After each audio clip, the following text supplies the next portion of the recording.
बच्चों, आपके सामने 100 शब्द प्रति मिनट गति का डिक्टेशन दे रहा हूँ।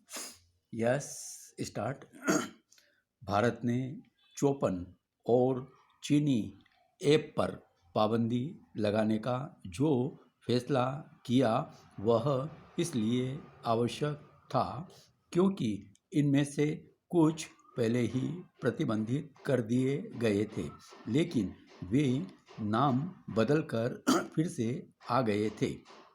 चूंकि चीनी कंपनियां इस तरह का छल आगे भी कर सकती है, इसलिए भारत सरकार को सतर्क रहना होगा। चीनी ऐप न केवल देश की सुरक्षा के लिए खतरा है, बल्कि उनमें से कुछ धोखाधड़ी का जरिया बनते हैं, तो कुछ भारतीयों का डाटा चुराने का काम करते हैं। भारत अब तक करीब 250 चीनी ऐप प्रतिबंधित कर चुका है। चीनी ऐप के खिलाफ भारत की ताज़ा कार्रवाई के बाद यह कहना कठिन है कि चीन की सेहत पर कोई खास असर पड़ेगा। इसकी अनदेखी नहीं की जा सकती कि वह सीमा विवाद को लेकर अड़ियल रवैया अपनाए हुए है।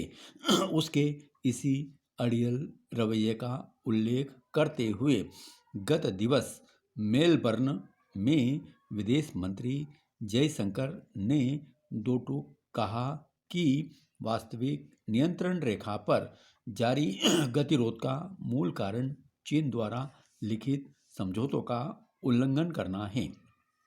ऑस्ट्रेलियाई विदेश मंत्री के साथ संयुक्त संवाददाता सम्मेलन में उन्होंने यह कहने में भी कोई संकोच नहीं किया कि जब कोई बड़ा देश लिखित प्रतिबद्धताओं को धता बताता है तब पूरे विश्व समुदाय के लिए चिंता पैदा करता है। चीन एक अरसे से केवल भारत ही नहीं बल्कि अन्य अनेक देशों के खिलाफ आक्रामक और आक्रमणकारी रवैया अपनाए हुए है। इसके अलावा वह जहां कई छोटे देशों को कर्ज के जाल में फंसाकर उन्हें एक तरह से अपना उपनिवेश बनाने में लगा हुआ है, वहीं पाकिस्तान को भारत के खिलाफ मोहरे की तरह इस्तेमाल कर रहा है। यह ठीक है कि भारत समेत अमेरिका, ऑस्ट्रेलिया और जापान की भागीदारी वाला संगठन फ्रॉड चीन की आक्रामकता का संज्ञान लेने में लगा हुआ है, लेकिन उसकी हरकतों की निंदा करने मात्र से काम चलने वाला नहीं है। इस संगठन को चीन की मनमानी पर लगाम लगाने के लिए कुछ ठोस कदम उठाने होंगे। इस क्रम में भारत को अपने स्तर पर कुछ अतिरिक्त प्रयास भी करने होंगे। इस मामले में सबसे पहला काम चीन पर आर्थिक निर्भरता कम करने का होगा।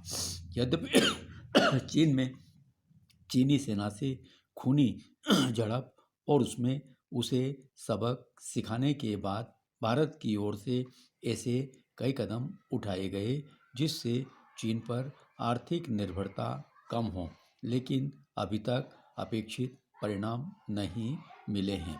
समस्या केवल यह नहीं कि चीनी वस्तुओं का आयात कम होने का नाम नहीं ले रहा, बल्कि यह भी है कि आयात घाटा बढ़ रहा है। चीन को सही सबक सिखाने के लिए भारत को इस स्थिति से निकलने के लिए कमर कसनी होगी।